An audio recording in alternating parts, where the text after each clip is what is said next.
Hi, we're continuing with the Coaching Skills Challenge, and today we are going to talk about techniques for execution. In the last couple of days, we have been reviewing about what is the coaching formula, how the formula goal plan execution work, and also we've been talking about defining goals and clarifying goals. And all of these are coaching techniques that are helping us to work with this idea of these three big phases. One is clarifying our goal, having consciousness about exactly what we want and why we want it, then moving to plans where we create actions and we create metrics and we create the plan B and all the necessary things that are going to take us to success. And then from plans, we move to execution. But today I want to talk about this base of the triangle. If you remember our coaching triangle or coaching process, where we move from plan to execution, that's at the base of the triangle. And when we move from plan to execution, that's where we have what we call the interferences. We classify interferences in three types.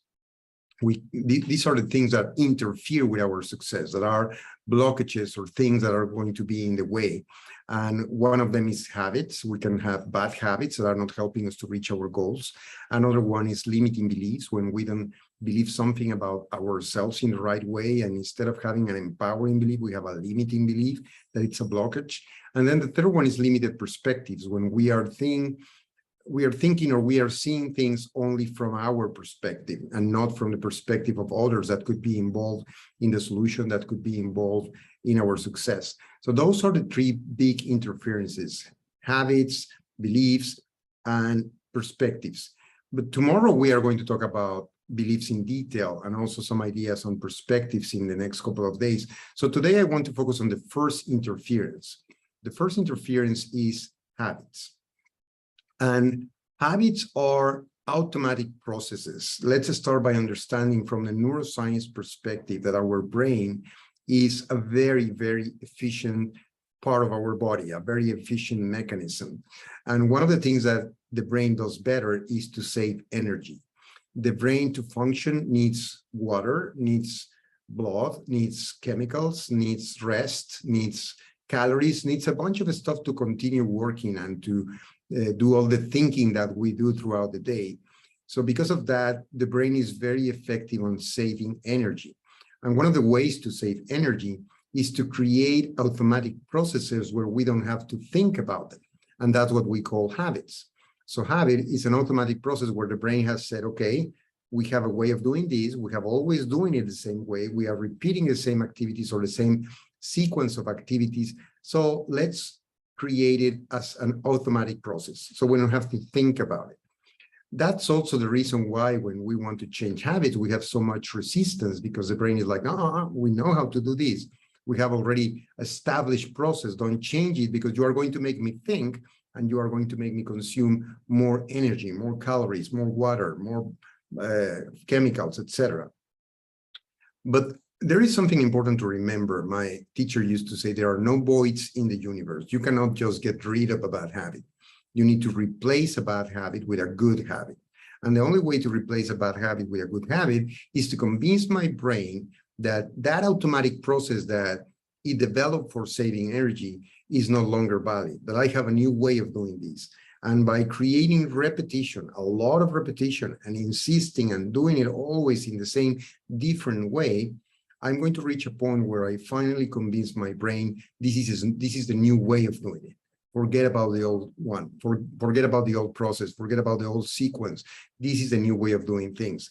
That's when we finally replace a habit with another habit, a bad habit with a good habit. When we convince our brain that we have a new formula that now can be converted to an automatic process, so we don't have to think, and it's becoming the new habit. So as you can imagine, this is a process. It's a process where you need to be patient with yourself, and you need to support this with repetition. Now, just a quick fact on the brain, a trivia fact that you might like, is that even when the brain is just a small portion of our body, the brain consumes 25% of the calories that you get every day. So from all your calorie intake, a quarter of it, 25%, is just to feed your brain, just to give energy to your brain, is to make your thinking happening.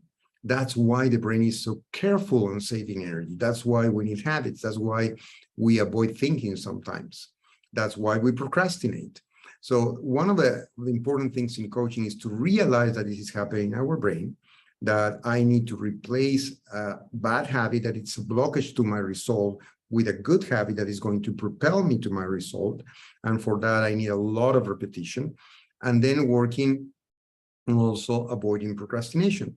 So I'm going to give you some tools today that you can apply immediately to work on this. The first one is one that is going to ensure that you have repetition, and we call it structures. So in the coaching world, structures, maybe the easiest definition for you to remember what a structure is, it's a reminder. It's like reminders. A simple example is when I know that in my way back home from the office, I need to stop and buy something, maybe buy some milk that we are missing. And to remember that, I take my watch, I switch it to the other wrist, because in that other wrist is not the way I usually wear it. It's not the way that I have it. So it's uncomfortable, it's noticeable. And when I am driving back, I can notice it, I can feel it. And that is my reminder to stop and buy the milk that I need to buy. So structures are reminders. And the way that you define a structure is by creating something. It could be anything. I'm going to give you some examples in a minute, but something that is going to be uncomfortable, that is going to be noticeable, and it's going to create that result that you notice, and because you notice that is triggering repetition of something that you want to repeat to convince your brain that is the new way of doing things, that is a new habit. So when we work with clients in coaching, we explain to clients what the structures are, and then the coaching question is, okay, what is going to be a good reminder for you? What is going to be a good structure that is going to trigger your repetition, is going to remind you that you are working on this and that you want to do it again, even when the brain doesn't want to think. You are creating this thinking to first, in a cognitive way, create the repetition, so you convince your brain to make it an automatic process. And when we ask this to clients, they come with great ideas. As in everything else in coaching, we are not prescribing things. We ask questions, and the clients come up with their own solutions. So in my case, when I have worked with structures with my clients, I had one lady that was working on being more assertive in meetings. And she said, I know what is going to be my structure. I'm going to wear a white bracelet that I have, and I'm going to call it my power bracelet. And when I am in meetings, I'm going to notice my bracelet, and I'm going to remember that I need to be more assertive. I need to say what I think and protect better my ideas.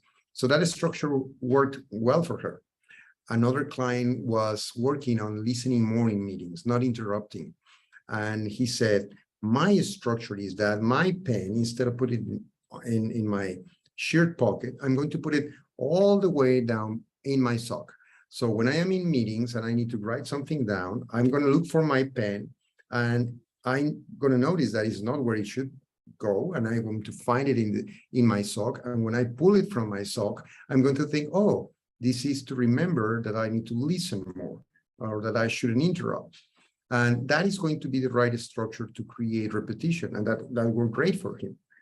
For some clients, another common structure could be logs. If you keep a journal, if you keep a log, some of my clients in leadership are working on being better leaders, recognizing people. So they create a quota, like I have to recognize 3 people per day.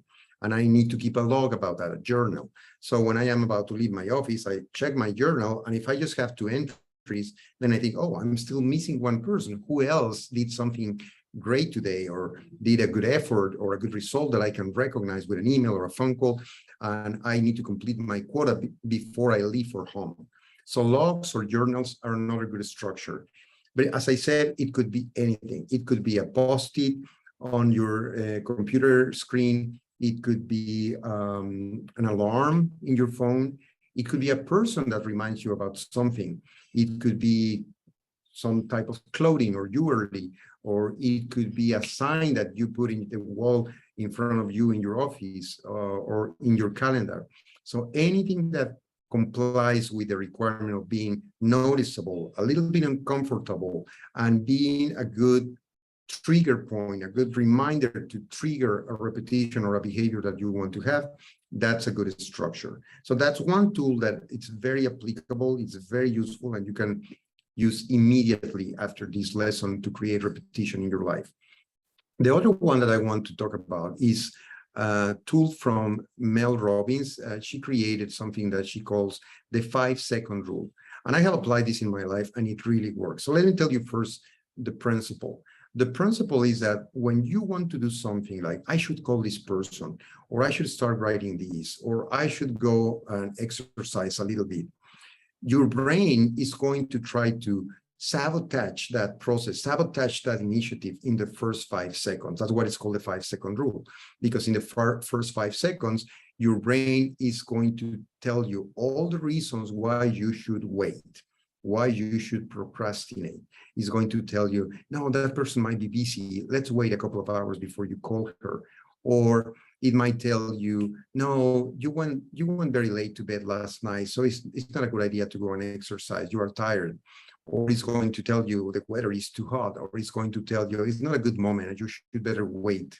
And again, let's go back to neuroscience. The brain is not lazy. The brain is not just trying to sabotage my results or my goals, but the brain is very efficient. So when you are trying to start something, that means thinking for the brain. And the brain is going to say, no, thinking means energy. I am saving energy. So let's not do that. And it's going to tell you why you should wait. It's a way to save resources, to avoid spending energy, to avoid the thinking or the cycles that you need to create that result. So the 5-second rule from Mel Robbins is great. I have used it many, many times. And it's about the moment you think about something and your brain starts feeding you all the reasons to wait and procrastinate, don't pay attention to the brain. Just start doing it. So if you think about calling someone, and before, in the moment your brain starts telling you, no, it's not a good moment or blah, blah, you just grab your phone and start dialing. Or if you think about, I should exercise, before your brain gives you all the reason why you should wait, just put on your sneakers and start walking and start running or whatever exercise you're going to do. The moment you think about writing something and your brain tells you, no, you are not inspired, or this is not the best moment, or you are more productive at night, whatever it is, just ignore it and start writing and start doing whatever you were going to write or do. So that's the 5-second rule. It's very effective. It has saved me a lot of procrastination. And that's the second tool that I wanted to leave you with today. So once you understand the situation with execution, which is moving from plan, from your actions to getting your results, and you realize that along that way, you are going to find interferences, natural interferences from your brain, then techniques like structures to trigger repetition, or techniques like the 5-second rule to avoid procrastination are going to be your best allies to execute, to create actions, to move forward, to get to your results. So those are the things that I wanted to cover with you today on techniques for execution and dealing with the first interference, which is bad habits. And in the next ideas from the Coaching Skills Challenge, you will find about beliefs, another important blockage, and how to change them, and also about perspectives and some ideas on communication and things that we can do to improve our results. So thank you. Participate. Remember to participate. Remember to be active in the group, talking about your findings, your discoveries, how you are applying the tools, help each other, and that will give you the best results with the challenge. That will reinforce your learning. So thank you for participating, and I will see you in the next module.